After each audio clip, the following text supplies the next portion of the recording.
सबसे पहले हम देखेंगे कि यहाँ जो है बहुमत निकालने के लिए हम बता रहे हैं वो दोनों भाषीय द्विभाषी हैं, बाइलिंगुअल है, हिंदी और इंग्लिश दोनों में समझना है। और ये सिस्टम जो है सामने एनसीईआरटी या प्लस आरएफ सवाल दोनों के ऊपर ही आधारित है, इसलिए इसको अच्छी तरह से देखिएगा। और ये एग्जाम में मैट्रिक का हो, सीबीएसई हो या बिहार बोर्ड हो या कोई भी बोर्ड हो, वहां पर अगर बोर्ड होता है जो भी मतलब हाई स्कूल के लिए हो, वहां पर ये सब क्वेश्चन निश्चित है कि आता है और लॉन्ग क्वेश्चन के रूप में आता है। तो समझने बाद सब सवाल आपके सामने इसी तरह से रहेगा। क्लास इंटरवल लिखे रहेगा। क्लास इंटरवल का मतलब क्या होता है? वर्ग अंतराल होता है और नंबर ऑफ स्टूडेंट यानी विद्यार्थियों की संख्या होती है। यहाँ कहने का मतलब कौन सी हो गया? विद्यार्थियों की संख्या।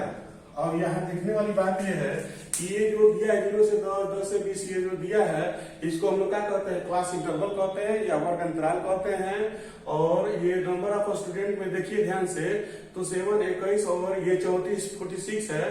तो कितने लोग इसको समझते हैं कि फ्रीक्वेंसी यानी बारंबारता समझा जाता है, लेकिन यहाँ पर सोचने वाला बात ये है कि ये बारंबारता नहीं है, ये कम्युलेटिव फ्रीक्वेंसी है, यानी ये संचयी बारंबारता है। कैसे? तो देखिए संचयी बारंबारता जब भी होता है ना तो वो क्या हो जाता है? वो जो है इंक्रीज होने लगता है यानी वृद्धि होने लगता है। और बारंबारता अगर होगा तो वो इंक्रीज डिक्रीज मतलब यानी बढ़ते और घटते रहता है, बढ़ते और घटते रहता है, इस तरह का कंडीशन आता है। तो इसमें सबसे पहले मोड में या माध्यिका में यही देखा जाता है कि वो जो चीज सामने जो हमारे पास डाटा दिया गया है वो क्या है? फ्रीक्वेंसी है कि कम्युलेटिव फ्रीक्वेंसी है। तो यहाँ देखा जाए तो ये 7 है, 21 है और 34 46 66 यानी ये जो है डाटा जो है इंक्रीज कर रहा है। इसका मतलब कि ये कम्युलेटिव फ्रीक्वेंसी है जो आपके सामने हमने इसको लिख दिया है। कम्युलेटिव फ्रीक्वेंसी में संचयी बारंबारता। और मोड बनाते समय सबसे जरूरी होता है हमको फ्रीक्वेंसी, यहाँ लिखा गया है, यानी बहुत ही जरूरी है कि हमको फ्रीक्वेंसी यानी बारंबारता हमको आनी चाहिए। अगर ये नहीं आता है इसी पर हम लोग का मोड या बहुलक निकलता है। सोचने वाली बात है कि आपके सामने हमने डाटा जो है क्लास इंटरवल लिख दिए, इसके सामने जो आपका कम्युलेटिव फ्रीक्वेंसी या संचयी बारंबारता है वो भी लिख दिए। अब ये बारंबारता किस तरह से निकाला जाता है? कभी कभी क्या होता है कि फ्रीक्वेंसी कम्युलेटिव फ्रीक्वेंसी ही दे देता है, उसके बाद हम लोग का ये फ्रीक्वेंसी का डाटा मालूम नहीं रहता है। तो जब तक फ्रीक्वेंसी नहीं आएगा तो सवाल कैसे बनेगा? तो उसको फ्रीक्वेंसी निकालने का तरीका आपके सामने हम लोग लिख दिए हैं। ये कैसे निकलता है देखिए ध्यान से। ये 7 है तो 7 रहेगा ही। ये 21 है, 21 में से जस्ट उसके ऊपर वाले को घटाएंगे तो हमारे सामने फ्रीक्वेंसी का डाटा आते जाएगा।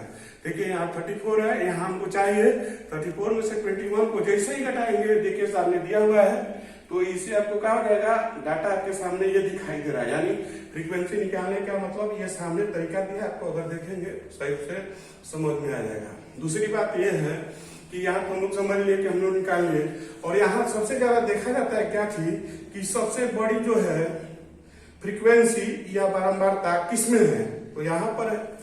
तो इस सबसे बड़ी फ्रीक्वेंसी का बहुलक वर्ग यानी क्लास इंटरवल या मॉडल क्लास जिसको कहा जाता है, यहाँ पर हम लोग आएंगे, इसको देखेंगे तो यहाँ देखने के बाद दिखाई दे रहा है कि इसको बोला जाता है लोअर लिमिट और इसको बोला जाता है अपर लिमिट। तो जो सबसे अधिक फ्रीक्वेंसी होता है इसके हम सीधे क्या जाएंगे? मॉडल क्लास पर यानी क्लास इंटरवल पर आएंगे।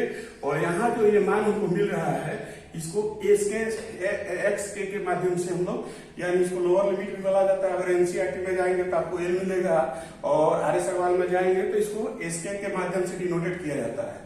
इस बात को समझना है। दूसरी बात यहाँ हमारे सामने है जिसे लिखा गया है the modal class is 45 as it had the maximum frequency 20। यानी इसका मतलब क्या हुआ कि यहाँ सर्वाधिक बारंबारता कौन है? तो ये 20 है और 20 का ही बहुलक वर्ग हम लोग लेते हैं। तो इतना तो आप लोग को हमको जहां तक उम्मीद है समझ में आ गया है। दूसरा नंबर यहाँ आई और एच होता है, यानी इसके बीच की चौड़ाई कितना है? तो आप समझ सकते हैं कि 50 या देखिए 30 से 40 10 100 में 10 का आंकड़ा भाग रहा है, 20 से 10 जोड़ेंगे तो 20 होगा, 20 में 10 जोड़ेंगे यानी सब में सेम चीज आ रहा है 10। तो ये हम कैसे प्राप्त करते हैं? तो ये अपर लिमिट यानी बड़ी जो उच्च सीमा होता है उसमें से निम्न सीमा को घटाते हैं तो हमको ये चीज प्राप्त होता है। यानी इसको हम लोग लिख सकते हैं, क्या लिख सकते हैं? इसको लिख सकते हैं उच्च सीमा माइनस निम्न सीमा वही जो ऊपर इंग्लिश में लिखे हैं, यानी मूल सीमा आपका कितना हुआ, तो 50 माइनस 40 इक्वल टू 10। इससे हम लोग ये जो वर्जन है हिंदी मीडियम से समझ सकते हैं। दूसरा नंबर हम लोग कुछ पॉइंट इसमें समझना है। यहाँ फॉर्मूला दिया हुआ है, देखिए बहुलक, मोड या एमओ, इससे निकालने के लिए फॉर्मूला हमारे सामने ये जो दिया गया है। लेकिन ये सबसे ज्यादा जरूरी है कि आखिर ये होता क्या है, कैसे मालूम करेंगे कि ये हमको ये सिस्टम कहाँ मिल रहा है। तो सबका सिस्टम यहाँ देखिए लिखा गया है। F1 एनसीईआरटी में जाएंगे तो F1 L F0 F2 I या H से मिलता है। तो हम लोग चला जाए पहले आर्य सवाल से, फिर आर्य सवाल से डाटा बना के डाल दे रहे हैं। उसके बाद फिर हम दूसरा जो वीडियो डालेंगे वो एनसीईआरटी फॉर्मूले के माध्यम से डालेंगे। तो यहाँ F1 या FK का मतलब होता है फ्रीक्वेंसी ऑफ मॉडल क्लास, इसको हिंदी में कहा जाता है बहुलक वर्ग की बारंबारता।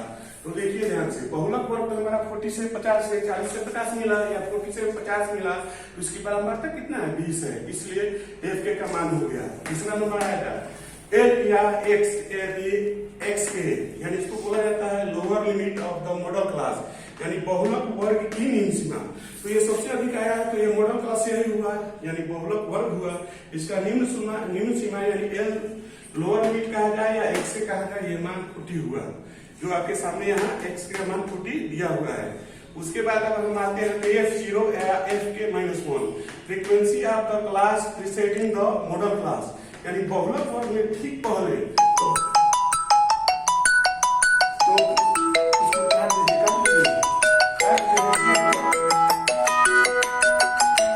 इसको काट दीजिए आवाज को, और उसको फ्लाइट मोड में डाल दीजिए। तो यहाँ जो है हम सबसे पहले देख रहे हैं कि F2 यहाँ F0 या K-1 जो frequency of the class preceding the modal class, यानी बहुलक वर्ग से ठीक पहले आने वाली वर्ग की बारंबारता को कहा जाता है। जो बहुलक से ठीक आने वाली बारंबारता देखिए क्या है, ये बहुलक वर्ग हुआ यानी मॉडल क्लास, इसके पहले FK-1 हो गया है। आपको समझना कि FK- जहां भी होगा वहां पर हम 12 का मान रखेंगे यानी 12 रखेंगे। उसके बाद F2 या FK+1 यानी frequency of the class exceeding, यानी बाद आने वाली संख्या, यानी बहुलक वर्ग के ठीक बाद आने वाले। तो बहुलक वर्ग तो ये हुआ, बाद का मतलब ये हुआ, तो इसको क्या हो जाता है K+1 से रूप से इसको, यानी इसका मान हम लोग का 11 हो गया। इतना तो आप लोग सभी अभी समझ गए। अब आइए यहाँ देखते हैं फॉर्मूला में हमारे सामने बहुलक या मोड या एमओ इक्वल टू कितना होता है। यहाँ पर हमने मान रखा 40, ये मान रखा, जो सामने आपके सामने डाटा दिए हुए हैं। और ये हाइट देखिए, अभी हाइट निकाले हुए कितना है यार, 40 है। जो 40 है वो देखिए यहाँ एच की जगह पर 40 का प्रयोग किए हैं। उसके बाद देखा जाए 20 में से 12 को घटाएंगे तो ये प्लस में ज्यादा है और माइनस में कम है, तो घटता है तो चिन्ह प्लस में ही आता है, इसलिए +8 हुआ। और ये इंटू में 10 है, तो ये इंटू वाला चीज को ऊपर लेके आ गए हैं, तो 80 हो गया। और दूसरा नंबर देखा जाए ये माइनस माइनस मिलता है, यहाँ ध्यान देने वाला बात है। तो माइनस जुड़ता है और चिन्ह माइनस में होता है, माइनस जुड़ता है और चिन्ह माइनस में होता है, दोनों को जोड़ेंगे तो माइनस में हो गया। इसके बाद अगला अगर देखा जाए तो ये 40 हुआ और ये 8 10 या 80 होता है, और 40 में से 23 को घटाएंगे तो 20 हो जाएगा। और इसी में भाग देंगे, भाग देने का तरीका आपके सामने यहाँ देखिए, 80 में 20 से भाग दिए है, 4 मतलब 4 ही बार गया है तो इतना हुआ है।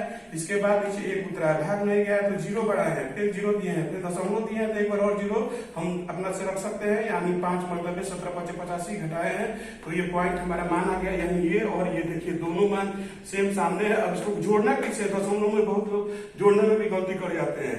तो यहाँ देखिए 40 के आगे दशमलव लगाएंगे, 3 को 0 लगाएंगे। क्यों लगाएंगे, क्योंकि हमारा जो आगे का टर्म जो जोड़ना है वो भी डेसिमल में है, तो इस आधार से हम लोग लिखेंगे, दशमलव के सामने ही हमको निर्दिष्ट किया जाता है। और इसको दोनों को जैसे ही जोड़ेंगे तो मान हमारा आ जाएगा 44.750। तो मोड निकालने का ये बहुत बेहतरीन तरीका है और आज से बाद में ये विधि दिया हुआ है। लेकिन बहुतों लोग को ये बातें समझने में दिक्कत होती है कि ये क्या है तो वो क्या है। लेकिन इस मोड फ्रीक्वेंसी मतलब बहुलक बनाने के लिए या मोड निकालने के लिए सबसे ठीक है, काट दीजिए सर, हो गया हो गया हो गया हो गया बता दें। यानी बहुलक निकालने के लिए सबसे जरूरी है हमको फ्रीक्वेंसी निकालना। अगर फ्रीक्वेंसी नहीं आएगा तो सवाल बनेगा ही नहीं। ठीक है, बहुत बहुत धन्यवाद।